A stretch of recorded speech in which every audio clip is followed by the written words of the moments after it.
Alrighty. Good riddance.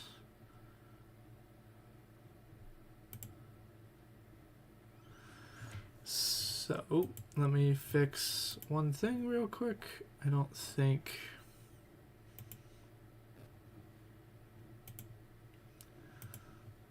let's just see...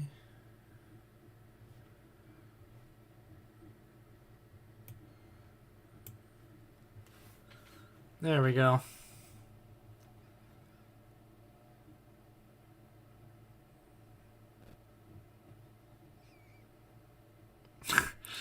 Come on. Alright, now I can't hear myself. Oh. How about now? Test?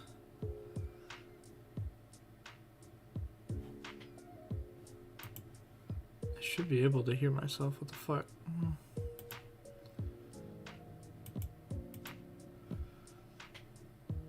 Oh, you're killing me, Smalls. You're killing me, dude. Do I need to turn this off? How about now? Hold on here. What the fuck? Nope. I need you. And I need... How about now? Okay, wait. How about now? Nope. Okay.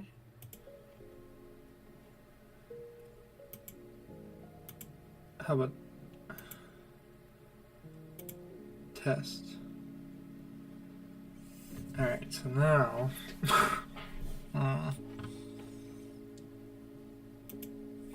how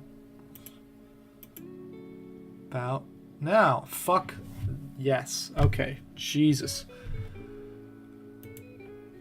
Am I saying anything here though? I'm not. You're killing me.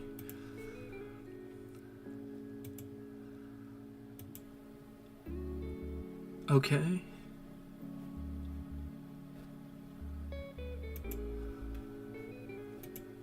Okay.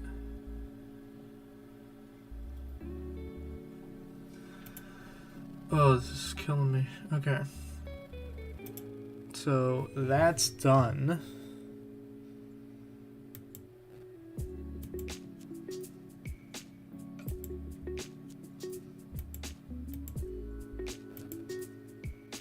That's what I want.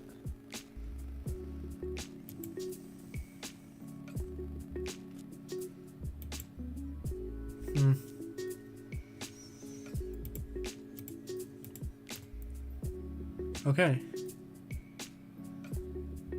Great. I can hear it. Now. How do I get... I could hear myself before. I'm just like not sure.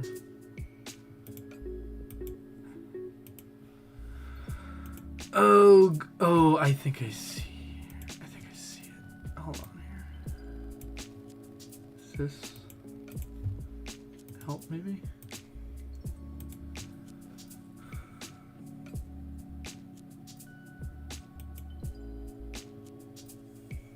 Help maybe?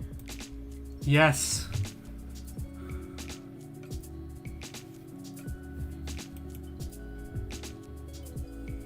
Help maybe? Yes. Holy shit. Alrighty. Fuck me. That was the most pain in the ass shit I've ever had to deal with. Oh. Alright. You try something new and you fuck up the audio. So. Cool beans. Today. I wanted to... Wait. Why can't I hear this? Alright, it was watch it fucking live, I think. So if I wanted to go...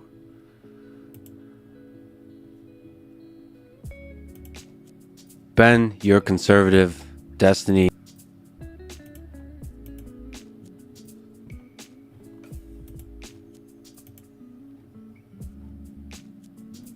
on politics and maybe life in the context of this left-right political spectrum. You want to go first? Yeah. So I think that we have Alrighty. Everything works. Okay, so today, holy shit. So, Ben Shapiro and Destiny recently had a debate. I was super excited for this because I've been waiting for it for a long time. What's really cool is Lex Friedman actually on his website has a total like breakdown with, you know, different like the dialogue and everything, like word for word. That's pretty cool. I guess I just wanted to kind of go through it. I mean, it's pretty long, so I don't know if I'll watch the whole thing. But I'll say this. I think if you watch someone... So I've been... when I was like 15, I was a big Shapiro fan. Like, huge. I mean, I was into the... it was, right around when Trump was running for office for the first time. And I was like super like Milo Yiannopoulos fan. I was like Ben Shapiro. I was very much just into that whole realm. All my friends were, all my family was. So yeah. Although I wouldn't say like, you know, it was more the younger generation, I suppose. That was into Ben Shapiro and everything. So I mean that was a lot of my life. I had heard of Destiny.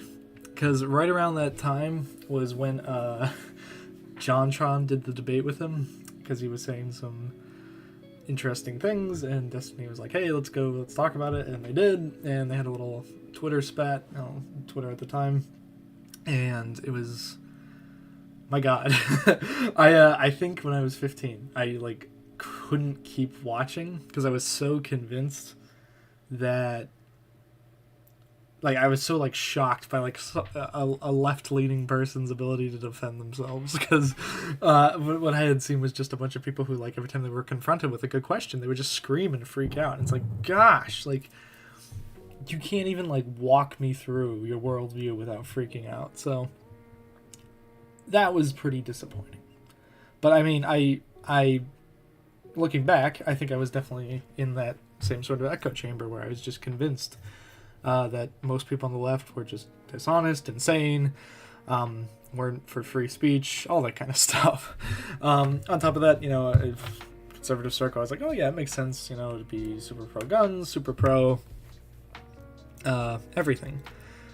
So later, good lord, I don't even know how long ago, but I started listening to Destiny again because I was like, you know what, I got out of politics, basically. It was too depressing for me. I was angry all the time at like just, you know, it's just like, oh, there's always fucked up shit going on in the world and everything's fucked up. But I was also like a little bit insecure about my inability to talk about some of these things. And I broke away, went on a whole like religious apologetics research tirade.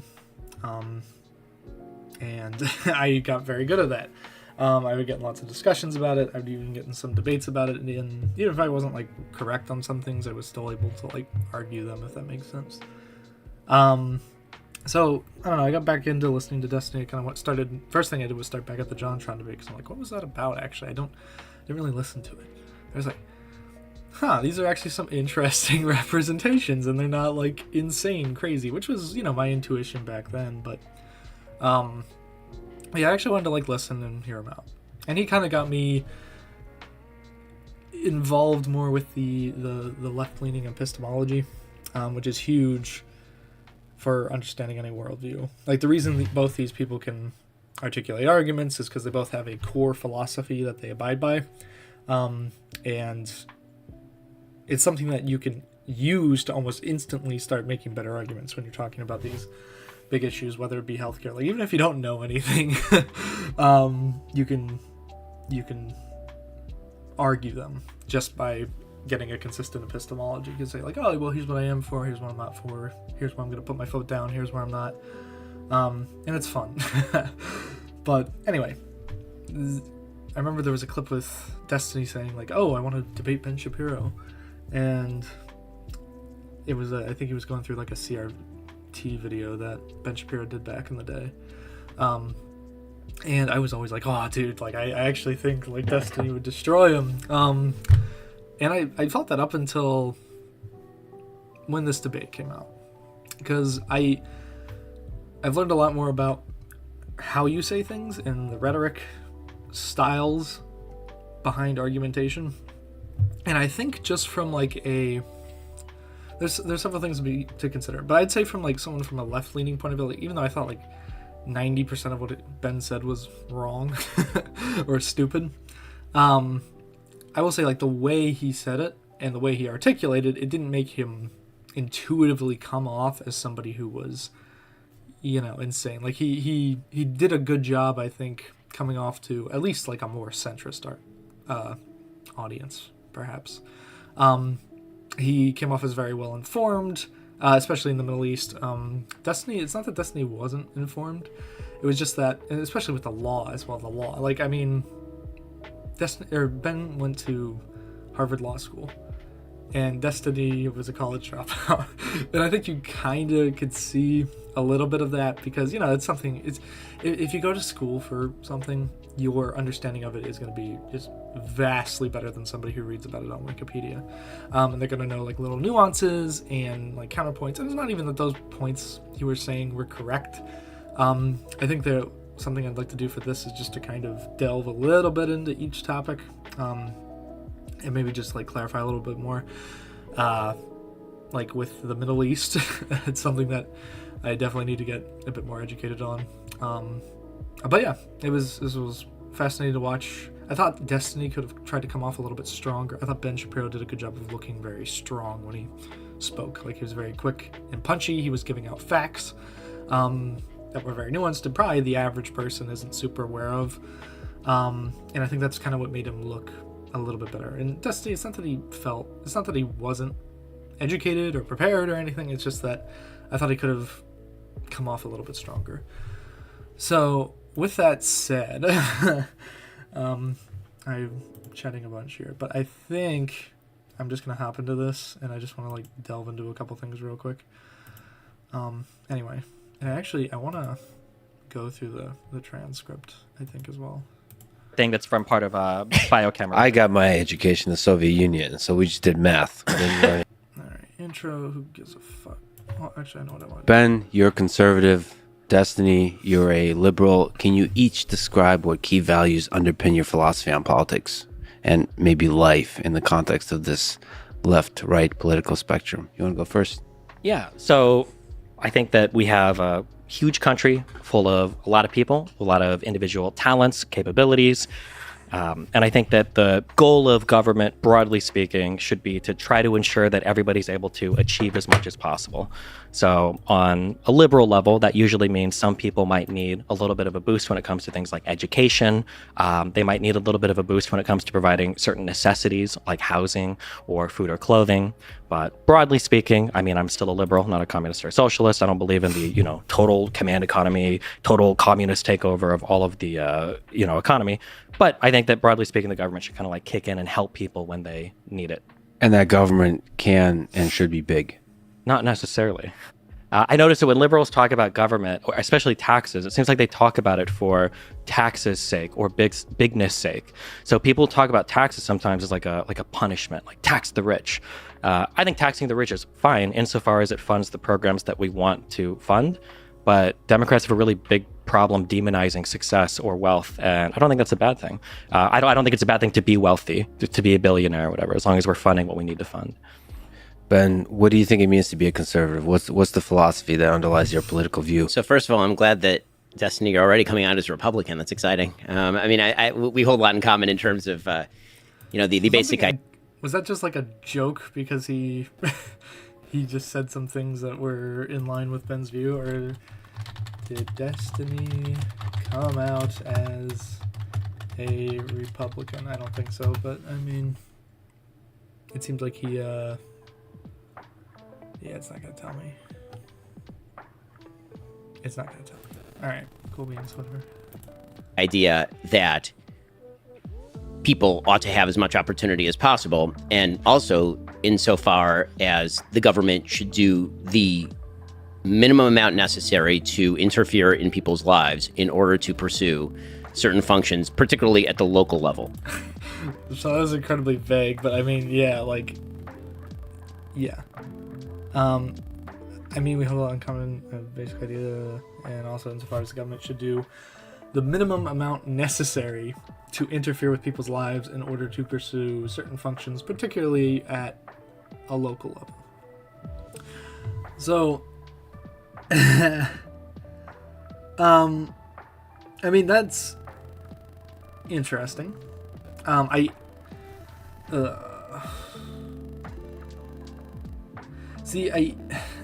understand, like, yeah, you don't want the government involved in everybody's thing. I'd say, like, the minimum amount necessary, I'd say that's fine.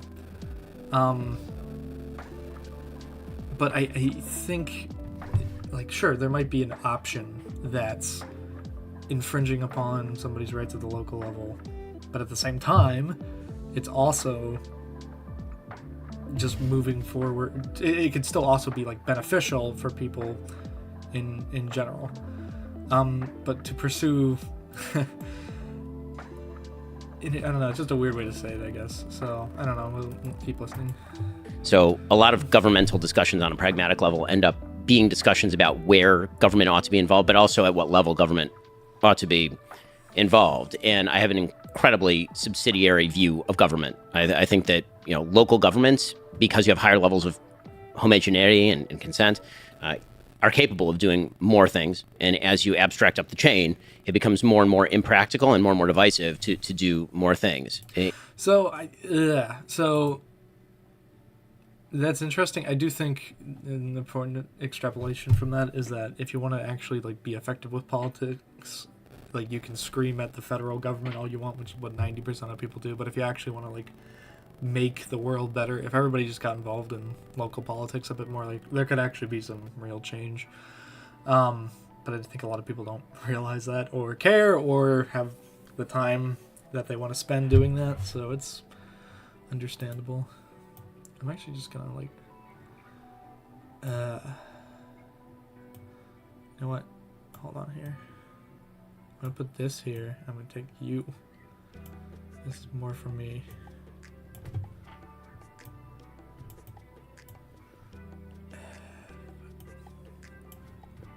Come on. Whoa. Please. Oh, come on. There we go. Nope. There we go. Jeez. Alright. Okay. So, I think it can become more and more impractical, but I don't think always. I don't even know about, like, percentage-wise, but yeah. Anyway. In my view, government is basically there to preserve certain key liberties. Those key liberties pre-exist the government insofar as they are more important than what priorities the government has. The job of government is to maintain, for example, national defense, protection of property rights, protection of religious freedom. These are the key focuses of government as generally expressed in the Bill of Rights and the Constitution.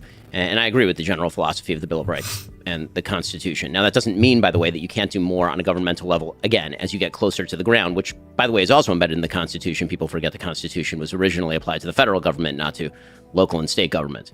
But if I were going to define conservatism, it would actually be a little broader than that, because I think to understand how people interact with government, you have to go to kind of core values.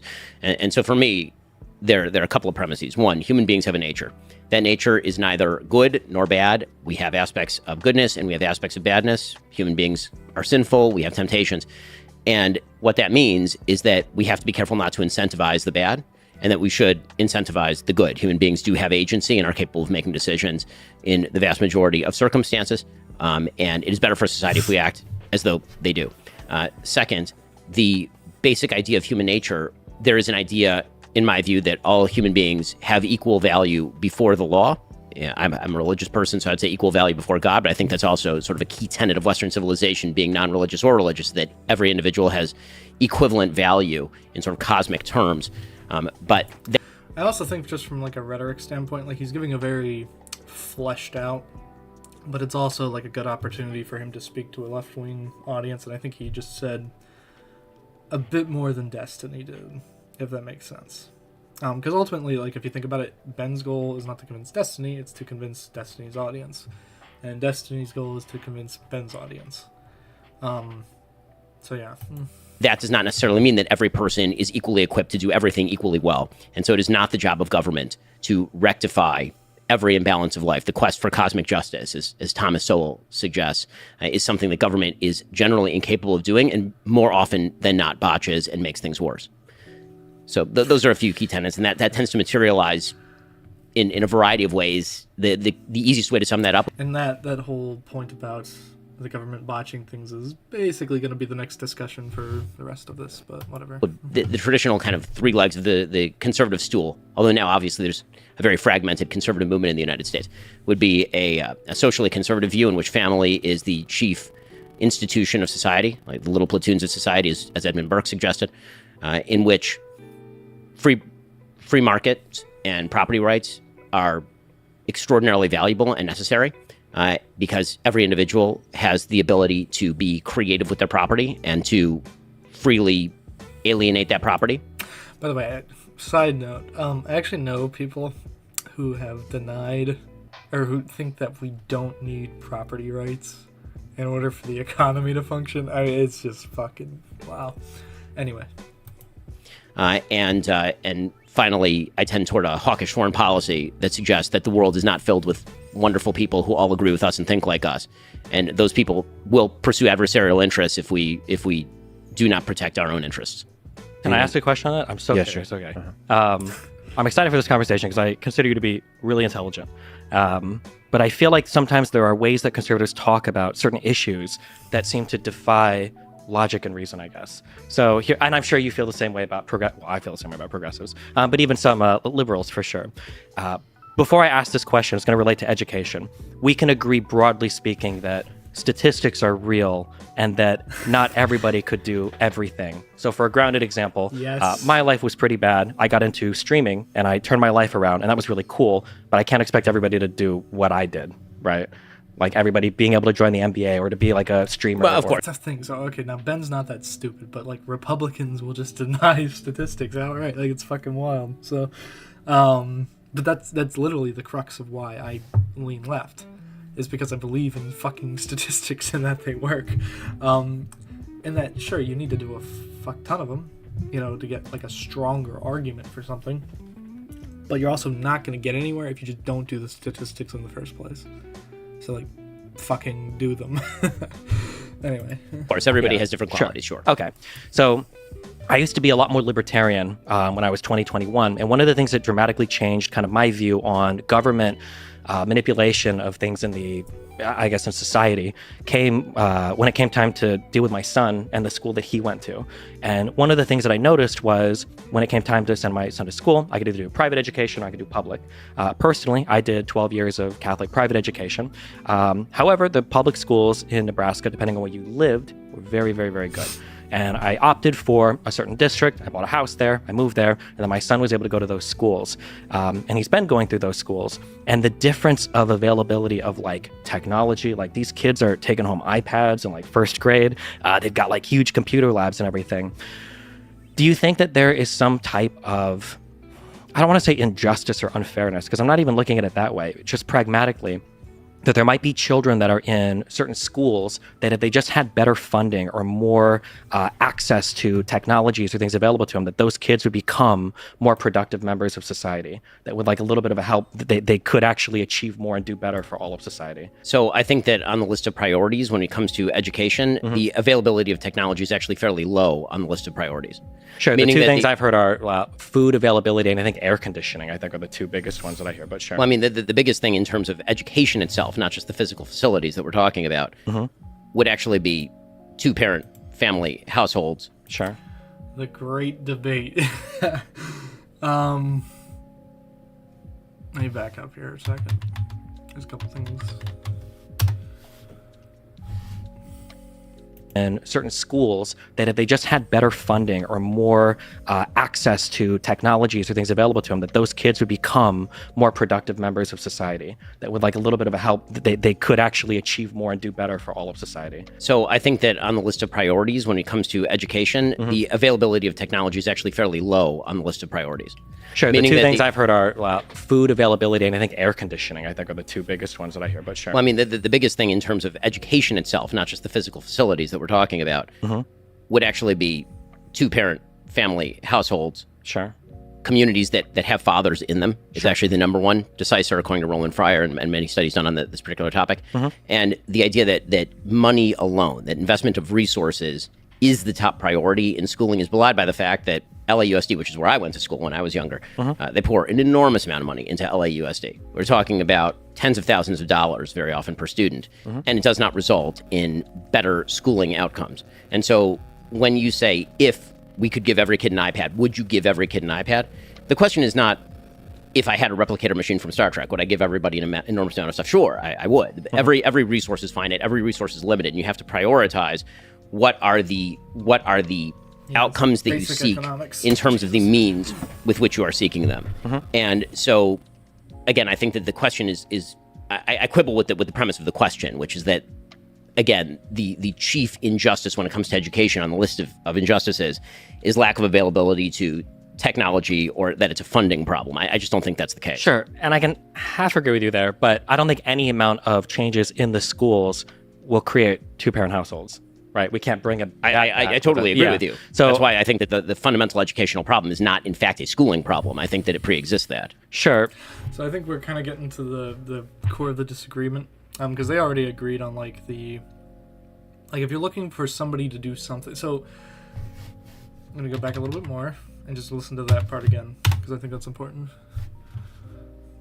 Is lack of availability to technology or that it's a funding problem. I just don't think that's the case. Sure, and I can half agree with you there, but I don't think any amount of changes in the schools will create two-parent households. Right, we can't bring it. I totally agree with you. Yeah. So that's why I think that the fundamental educational problem is not, in fact, a schooling problem. I think that it pre-exists that. Sure. But then I feel like this is kind of the conservative merry-go-round where it's like, what can we do to help with schools? So two of the things that I've seen, I think, that are usually brought up in research is one is air conditioning, that children in hotter environments just don't learn as well.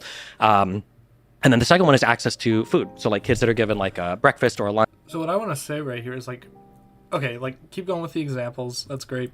But like down to the point, like, okay, yeah, maybe we can't change the school to make it better. But like if we could, and it would help people, mathematically speaking, then like, and it actually will have like a statistically significant, impact, like why not fucking do it or vote for it? Like why be so opposed to that and just say, oh, we need to lower taxes and lower spending and it just, like why not like kill more birds with one stone? It just, I don't know, it just seems silly. I mean, I feel like every Republican talking point is just super contrarian. It's like, oh, like let's not talk about this, or let's, like, oh, let's not study the transgender thing. Let's just tell people don't do it. It's probably not good for you. The anti-vaccine stuff, like, oh, just don't. It just seems so like contrarian because vaccines mitigate deaths. They fucking work. If they killed more people than they did, then they helped, then we wouldn't be fucking doing it. I mean, we'd all be dead. Holy shit, what the heck? I don't know, it's just silly. But whatever, anyway. Lunch that's provided at school, like, increases educational outcomes. Now, I agree that neither of these things might be determinative in, like, 20% of kids were graduating and now 80% of kids. That's the other thing Republicans do. And it's not, like, the strongest Like, Ben is probably, like, the best version of the right wing. I mean, like, out of, like, a clearly staunch conservative person. I mean, some people will say Destiny's conservative. I don't really think so. But, yeah, I mean, it seems like a lot of Republicans are just super dead set on, they'll with global warming, for example, that's a clear one where it's like, okay, like, holy fucking shit. We have so much data on this. It fucking exists. It's a problem. Humans do it, okay? And then they'll be like, oh, well, there are some scholars that disagree with it. It's like, do you really think that that's gonna like change my mind? Like, Jesus Christ. Are graduating, or these kids are all going, from with their GEDs into the workforce, and now these kids are all suddenly becoming engineers. But in terms of where we can help, do you think there should be like some minimum threshold or minimum baseline of like, at the very least, every school should have a non-leaky gym, or every school should have, if children can't afford lunch or breakfast, like some sort of food provided, or every school should have these like baseline things? So again, I'm going to quibble with the premise of the question, because I think that when it comes to, for example, food insecurity, school food programs, again, you can always pour money into any program and at the margins create change. I mean, there's no doubt that pouring money onto anything will create change in a marginal way. The question is, how large is the margin and how big is the movement?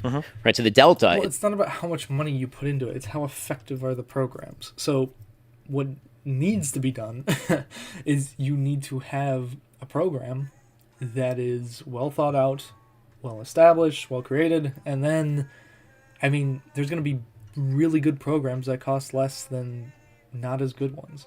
But that's all going to depend on the situation. You have to look at the, A, the problem, B, the situation, C, the means, and like, and then you have to look at the people who are going to implement it and what that's going to take. So, I mean, yeah.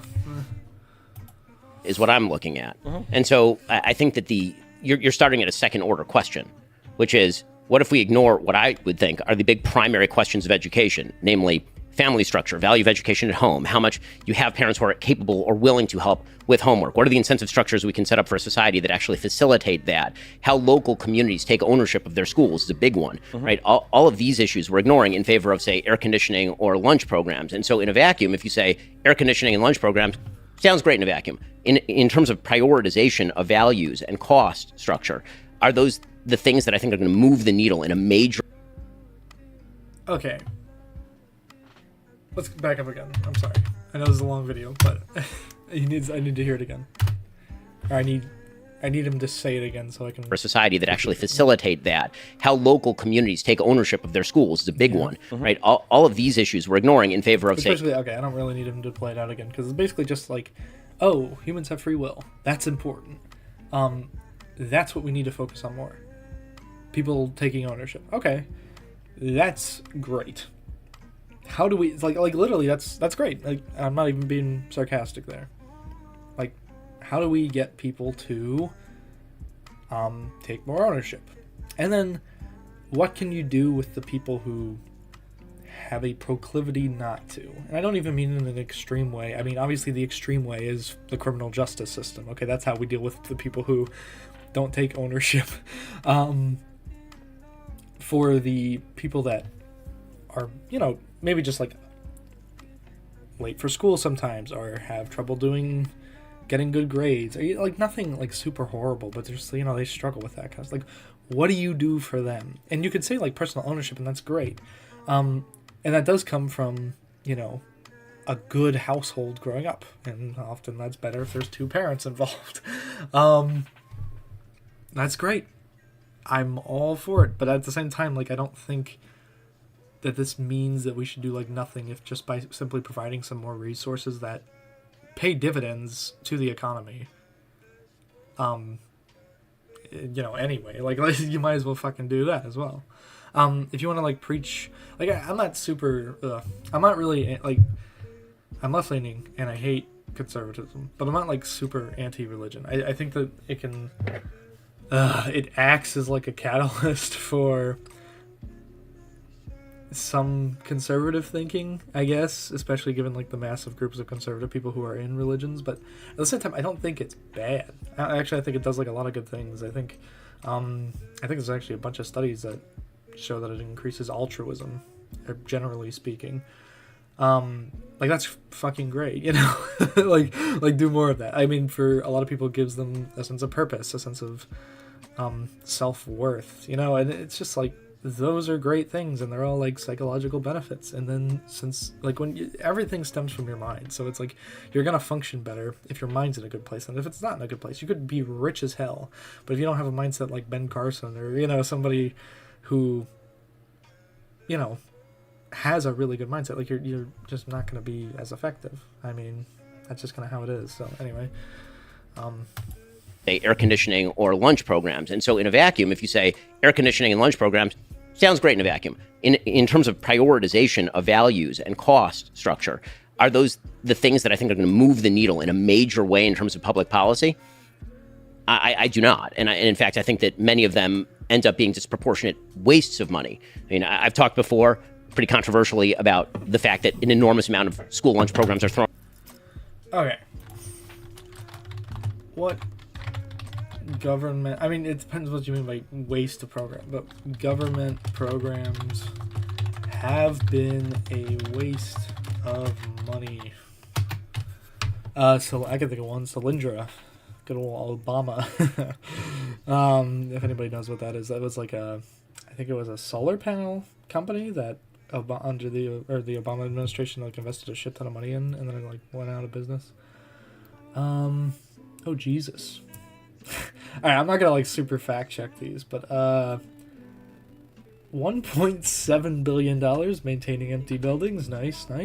Made incorrect payments costing about $247 billion in 2022 over the last 2 decades. And I wonder if they mean the U.S. Do they mean the federal government? I guess what I'm gonna do federal because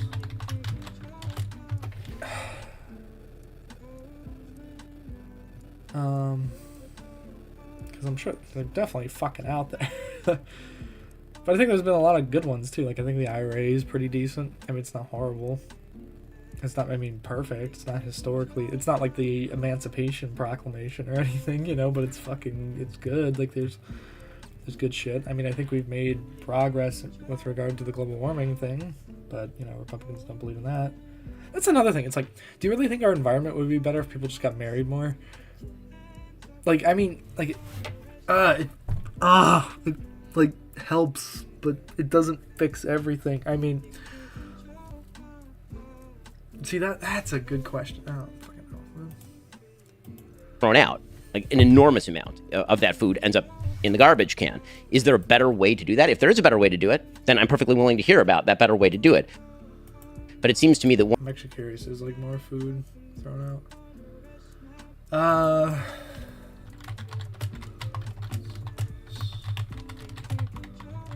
I'm sure it does.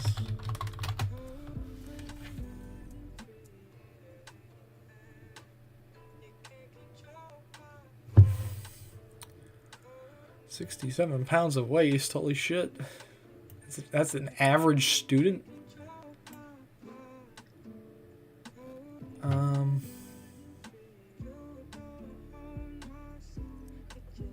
Yeah, I mean, that's the thing though. If you do go, because like I used to work in a grocery store. Holy fucking shit, there was so much waste.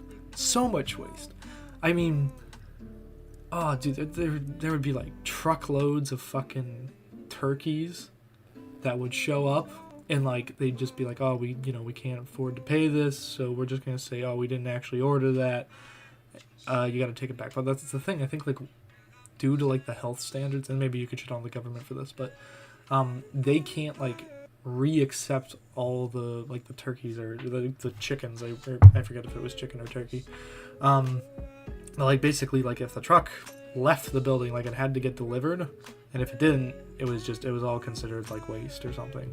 I'm not exactly sure why. I think it had to do with like health standards. But fuck me. I know with like produce as well. Holy shit, that stuff goes bad. Think of how much food we could like reallocate towards people. And just think of like the average American as well. Like Jesus Christ. I mean, that's the thing. It's like it's such a non-contextualized claim. But he doesn't have to go into it. So, innovative assessment of food waste at U.S. school by international teams. More food than those in, what does it say? Those in other developed communities. What does that fucking mean? Oh.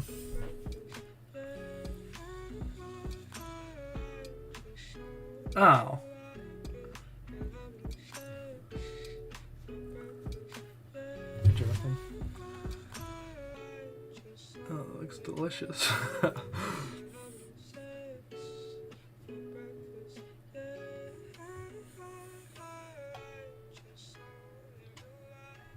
anyway, I don't want to spend a ton of time researching this just because this video is long as fuck. One of the big flaws in the way that many people of the left approach government is, what if we hit every gnat with a hammer?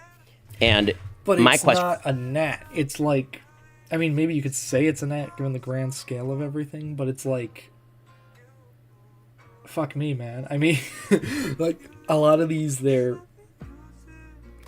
found to be statistically significant.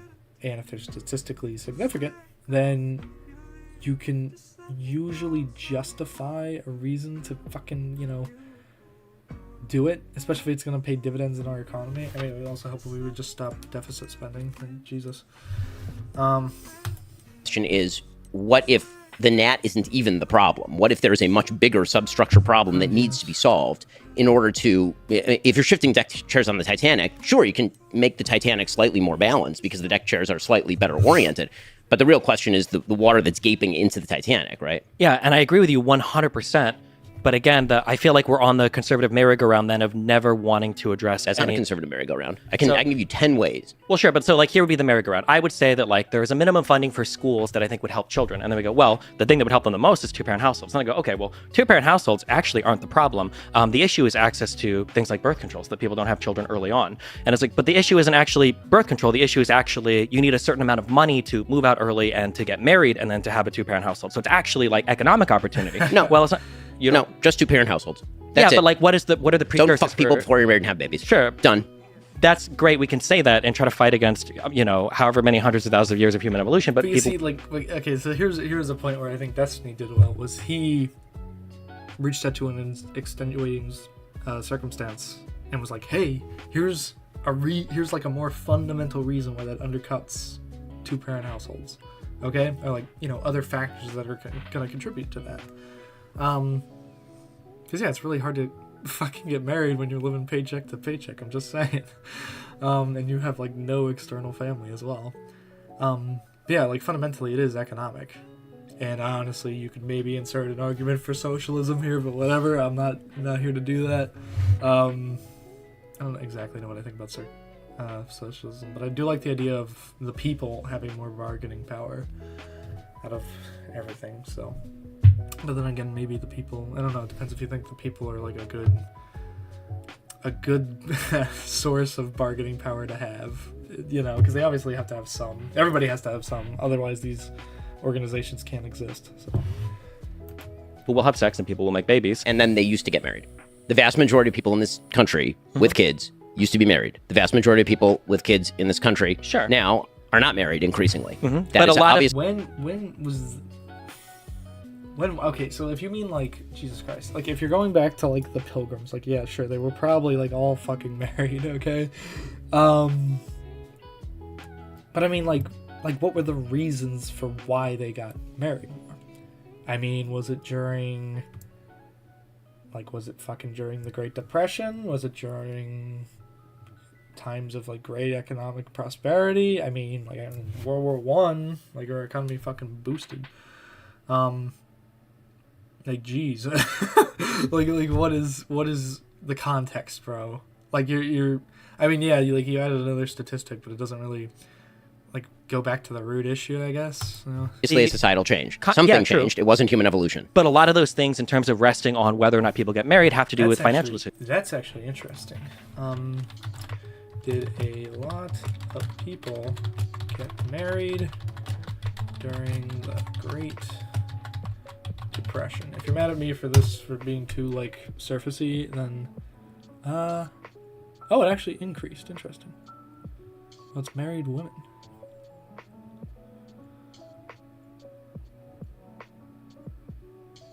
Yeah. Of course, a little sexism thing there. It's interesting.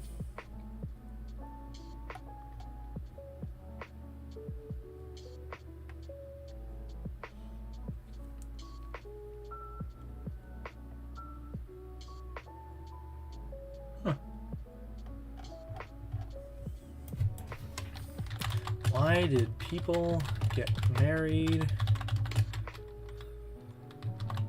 more than they used to?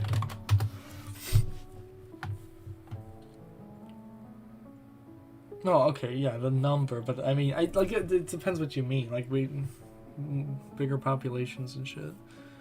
I don't know. I would just need to know, I guess, a bit more about like what he's talking about. So, I don't know. Decisions. Do you have the money? People are worse off now than they were 50, 60 years ago when the marriage rates were higher. People are delaying the start of their careers because education's going to be increasingly important. So, in other words, people are richer now and they have more education now, and yet they're having more babies out of wedlock now because they're richer and have more education. I'm saying that one of the biggest indicators for whether or not somebody's willing to get married is how much money both people are making if they can move out of their household. People don't tend to want to get married at 22 when they've just finished college, when they don't have the money to move out and they can't afford a house. Because we have changed the moral status of marriage in the culture, meaning that everyone, poor, rich, and in between, used to get married. That is, by the way, a huge percentage of marriages in the United States used to be what they would call shotgun marriages, meaning that somebody knocked somebody up, and because they did not want the baby to be born outside of a two-parent household, they would then get married. Do we think that shotgun marriages, though, are a way to bring back equilibrium to education? Yes. That if Yes, absolutely. Yes, 100%. Do we a think child that- deserves a mother and a father? Sure, because that but- is the basis for all of this, including education. Do we think that shotgun marriages Okay, but are... the whole like don't fuck people before you get married, that doesn't really, like, you're kind of just saying like, oh, that doesn't really work then, right? I mean, Jesus. Yeah. Well, let's say this. Do we think that that's a reasonable direction that society would ever take? Or is this like... Yes, it was the reasonable direction for nearly all of modern history. But history moves in one direction, right? Why? Because of time? I mean, people don't think that's in what way is that? And I don't think we've ever regressed yes, social standards back to... Okay, so when countries get richer, they tend to become more individualistic, which means less like collectivistic. Okay, so if you look at like America and you compare it to places like Egypt or some other country, right?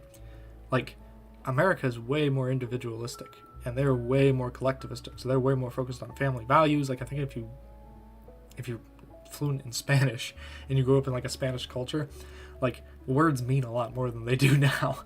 I mean, like a lot of like people just say, "Oh, you're a fucking bitch," you know, and just move on with their day. But yeah,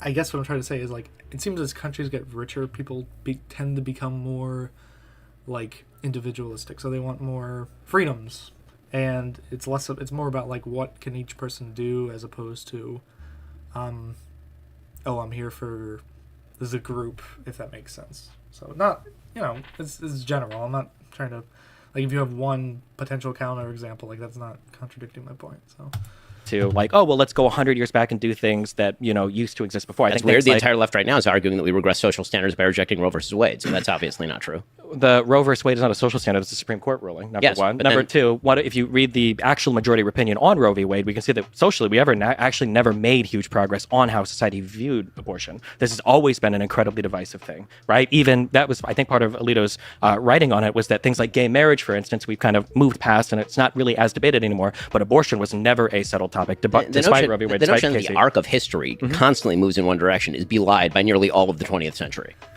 What do we mean by that? I mean, in terms of like women's rights, civil. All right, now to be fair, this is kind of it's like I definitely say it wasn't progressive earlier, but there's an idea that we're like progressing through history, so we're becoming more advanced, which is true. It's true. I mean, we're constantly getting new scientific understanding, new advances in technology, more economic growth, etc., etc. All right. That is true. Yes, history also repeats itself. That is also true. So I guess I don't really like agree with either here. I don't know. But it seems like they're both like staking their... I mean, I don't know. Ben Shapiro kind of brought it up first. Maybe? I don't know. Barbarism, communism, Nazism, all of that was a regression from what was happening at, for example, the beginning of the 19th century and the 20th century. In what way? Nazism and communism weren't a regression from what was going on in 1905? These are, in terms of like communism being a regression, for instance, I'm not a communist, but like the industrialization of the Soviet Union happened under a communist society. The industrialization... murder of tens of millions of people. Yeah, I consider that a regression. A moral regression, which is what we are talking about now, moral regression. And you're suggesting that moral regression, I wouldn't term a return to traditional values a moral regression, you would. But your suggestion is that history only moves in one direction. And I'm suggesting that history does not only move in one direction, it tends to move actually back and forth. Sure. I don't think that all of history moves in one direction. There are going to be wars. There are going to be times of peace. I think in general, we're more peaceful now than we have been in the past. But I think when we look at the way that people live their lives... Okay, so yeah, like history repeats it. So this is actually an interesting discussion. Like, yes, history repeats itself. But does it like... It repeats itself, but there are some things that just die, okay? Like, good fucking lord. I mean, I say that, but then I guess, like, we're still pretty racist, aren't we? So yeah, I guess, I don't know, it's hard. There's some things that just die, and thank God they die. But I think even with the things that die, there's usually always some, like, fringe fucker who, like, wants to at least, like, perpetuate a viewpoint about it. But yeah, I don't know. I think with marriage, I could see... I mean, we kind of went through this with recent generations. Like, you have the baby boomers who are very, like, individualistic. Okay, they were just very, like, I guess, indulgent. And you had Gen X, who was just a bit more, like, I mean, like, the boomers were kind of seen as the weak generation, and then the X was more strong, and then there were the millennials who were, like, the pussies again.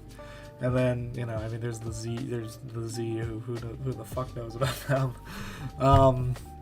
But yeah. I think that we tend to move in a certain direction socially. So when it comes to things like racism, or when it comes to things like slavery or women's rights, I think that there are two huge things that probably aren't changing in the US, and one is access to contraception, and one is women working jobs. I think that these two things are probably huge things that are moving us off of shotgun marriages or getting married very early on. And I don't see do you think that those two things are going to change fundamentally? First of all, what the data tend to show is that actually more highly educated people, as you were saying, tend to get married more. So if the idea is that women getting an education somehow throws them off marriage, it's the opposite. Usually, but those women aren't not getting, educated. But those women aren't getting shotgun marriages. Those women aren't having children. Yeah, when but they're now 18, you're 17. shifting the topic. My topic was how to get more people married, and what I'm and then you suggested that higher levels of education are delaying marriage and making it less probable. And what I'm telling you, because this is what the data suggests, is that actually, as you raise up the educational ladder, people tend to be married more than they are lower down on the educational ladder. If you're a high school graduate, you're less likely to be married than if you're a postdoc.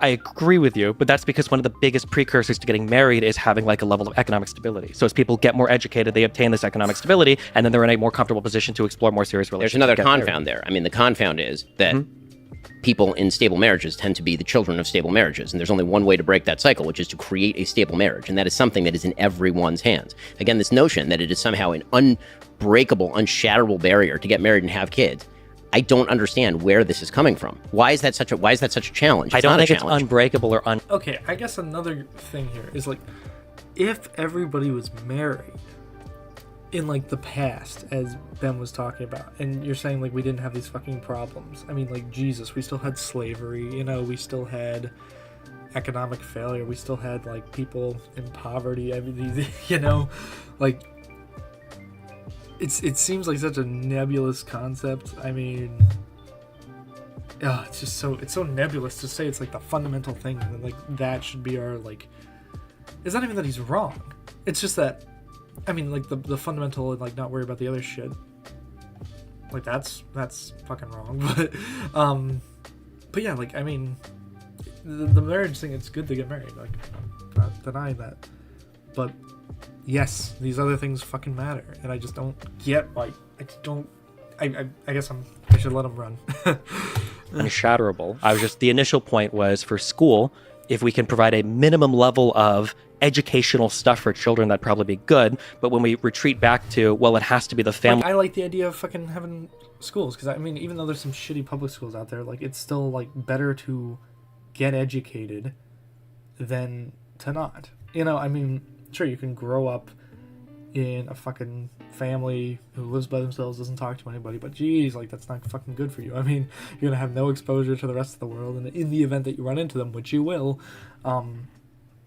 it's gonna be rough in some capacity, whether it's socially, whether it's health-wise, just in some capacity.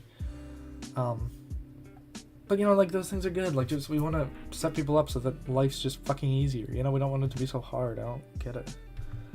Families that are fixed first. Fixing families is a multivariate problem that has so many different... I am fine. Within my local community, we all vote. Again, I've suggested that there's a difference between local community and federal. I'm fine with my local community voting for school lunches or air conditioning or whatever it is that we all agreed to do, because the more local you get, the more homogeneity you get in terms of interest, and the more interest you have in your neighbors. All of that's fine. I'm part of a very, very solid community. In our community, we give to each other. We have minimum standards of helping one another. All of that's wonderful. when it comes to the actual problem of education, what I object to in the political sphere, and this happens all the time, is everybody is arguing on top of the iceberg about how we can move the needle 0.5 percentage points, as opposed to the entire iceberg melting beneath them. And we just ignore that and we pretend that that's just, sort of the natural consequence of things. But he's not doing that. He's not doing that, which is, I've probably made that type of argument like 4 times already. But he's not doing that. He already admitted the marriage thing. He already admitted it. That it's good. But then, you're the one ignoring it, right? Because you're the one who's shooting down all the spending on this stuff. You just say we just don't need the government involved, but it would be good if they got involved. I don't get it. Jesus. The arc of history suggests that people are never going to get married again. Actually, what the arc of history suggests, realistically speaking, is that the people who are not getting married are not going to be having kids. And what it also suggests, the people who are married are going to be having kids. And so the demographic profile, actually, over time, is rather going to shift toward people who are having lots and lots of kids. I'm married. I have 4 kids. Everyone in my community is married. It's like minimum buy-in in my community is 4 kids. Okay, and so what's happening actually in terms of demographics is that the people who are more religious and getting married are having more kids. And so if you're talking about the arc of history shifting toward marriage, I would suggest that actually demographically over time, long periods of time, not over one generation, over long periods of time, the only cure for low birth rate is going to be the people who get married and have lots of kids. Yeah, I don't necessarily disagree with any of that, but I'm just saying that, again, I know you're upset when I bring up the term merry-go-round. I think that there are good conversations to be had about people getting married because stable families produce stable children that are less likely to commit crime, that are more likely to go to school, that are more likely to be productive members of society, et cetera, et cetera. I'm not going to disagree with you on any of that. All of that is true. It's just frustrating that sometimes when you bring up any problem, all of it will circle back to other things that makes it seem like we can't make any progress in any area without fixing something. In what way? I literally just told you that on the local level, I'm fine for people voting for air conditioning. Yeah, but so for instance, on the local level, so for school funding is done, I think, generally per district. So what do you do when you have poor districts that can't afford air conditioner for their schools? The idea there would be that presumably if the society, meaning the state, and I generally don't mean the federal state, like the state of California, for example, decides that everybody ought to have air conditioning, people will vote for air conditioning, and that's perfectly legal. And I don't think there's anything morally objectionable about that per se. Cool. I also don't think that that's going to heal anything remotely like the central problem. Sure, and I think that what tends to happen in terms of government is people love arguing about the problems that can be solved by opening a wallet, and nobody likes to solve a problem by... But I just feel like I don't know. I guess I think for this part, I think Destiny's probably doing better. I think he could verbally come off a little stronger, but Jesus Christ, dude. It's just such a non-answer. Closing their sex life to one person, for example, or having kids within a stable religious community. The things that actually build society. How do you make people do that? You can preach it, but that doesn't even seem to help in Christian, well, I don't want to say Christian, but religious circles. It doesn't seem to help. That'd be interesting to do religious. I need to read up on so much of this shit. Do religious people have more kids out of wedlock? There's more religious people, period, so that's probably true. And I'm just going to do this quick. Oh, Jesus, the Gospel Coalition.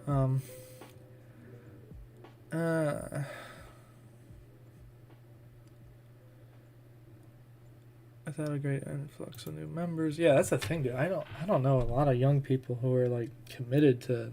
I know some, but just because I grew up in the community, I don't know a lot of people who are aren't in it, who are getting back into it. It's just it's fucking weird.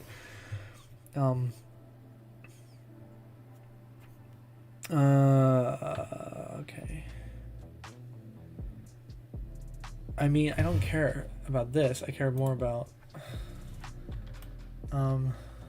have kids. Jesus Christ.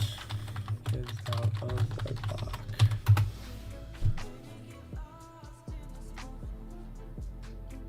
I don't want your... I might need to go to Google Scholar. Let's go to Google.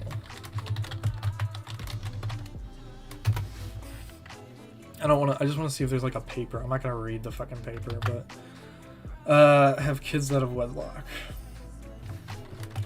More than, I'll just say secular. I don't know if there's any polls.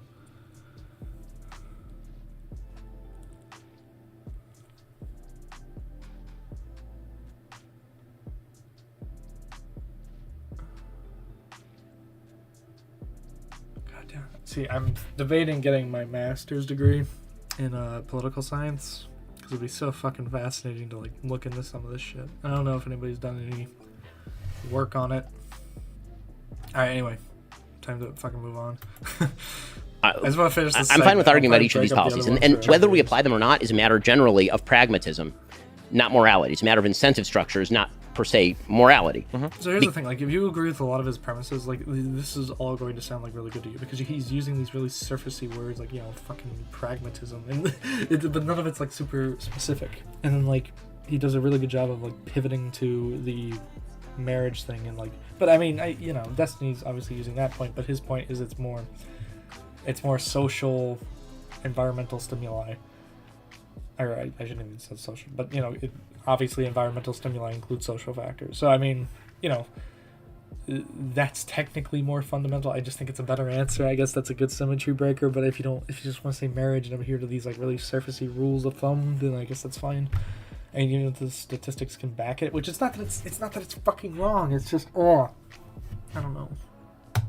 Because incentive structures do have moral underpinnings. There's such a thing as, for example, if you're going to use a welfare program, you have to decide how effective it is, to what crowd it applies, where the cutoffs are. Does it disincentivize work? Does it not? All of these are pragmatic concerns. But on a moral level, the generalized objection that I have to people on the left side of the aisle is that they like to focus. In these conversations, very often it feels as though it's a conversation with people who are drunk searching under the lamp for their keys. The problems they want to look at are the problems that are solvable by government. And then all the problems they don't want to look at, which are the actual giant monsters lurking in the dark and not particularly solvable by government, are the ones they want to ignore and assume are just the natural state of things. And I don't think that's correct at all. And I 1,000,000,000% agree. But then obviously my criticism for the conservative side is the exact opposite, where there are parts where government could remedy some issues. For instance, children having sex with each other and producing other children out of wedlock. Like sometimes having after-school programs is nice to prevent that. Like I didn't have time for these things when I was in school. I was doing football practice. I was doing cross-country practice. I went in early for a band, I agree with you that sometimes people only focus on one end of the problem. I hate to be that guy, but as somebody that, have you ever watched The Wire? Sure. I'm not going to cite The Wire as a real life example, but like obviously there's only so much you can do in a school when the children coming in are so beyond destroyed because of the family life and everything prior to them even getting to school that day. So I agree. So Destiny's really good with examples, and so is, honestly, I think Ben does a pretty good job as well. I mean, but I think just like this just allows him to like nebulize it even more. Like you got to keep it like really specific. Like he should know what you're talking about already. You've basically described it like 40 times. But it's just like choosing to not represent it. I just don't get it. But then I guess like what he's trying to show is that Destiny isn't considering that people need to address their demons or whatever the heck's going on inside them. Like maybe somebody has discipline issues or somebody, has anger management issues. Like Jesus fucking Christ, like these can actually all be helped with something called healthcare, right? Like if people could just get like access to therapy, I honestly think like everybody should just have a therapist. I mean, even that, I don't know. Just everybody should. Like, if you're having fucking trouble with shit, it'd be great to be able to talk to somebody who can, like, handle it, Because a lot of times people can't overcome stuff. They just don't have, like, the cognitive tools to, they might get help from their social group or whatever, but it's not enough. And that's people, even in rich households, Jesus Christ. I mean, the difference is then you can afford it, though. So, government is not, like, the solution to broken families. That would never be the case. And it's actually not the solution to education, depending on the kind of solutions that you're talking about. Some solutions, yes. Some solutions, no. Yeah. So the only thing I'm looking at is, as I said earlier, just like these minimum threshold things where it's like, where can government make, because you mentioned marginal, which I think is a really good way to look at things. There's marginal cost and marginal utility to things where the first $1,000 per student you spend might give you a huge return, but the extra $20,000 after is just I think a waste these are all of money. pragmatic discussions. Sure, of and course. Okay. Actually, this is what we used to hash out in legislatures before they turned into platforms for people. So I guess the point is, like, he's not even, like, saying he's against it, but it's just weird because of his advocacy. So maybe I'm being a little blind here. I'm not really sure, but like, it seems like he thinks it's more important to focus on focus in proclaiming the pro-marriage stuff, the religious values stuff, the rules of thumb to live a good life. The Jordan Peterson way, or whatever the fuck you want to call it. Whereas Destiny, and I think the left as a whole, want to focus more on policy-wise, because we're talking about politics, why don't we fucking invest in some of these things? Because they seem like they'll be good, and they'll seem like they'll be helpful.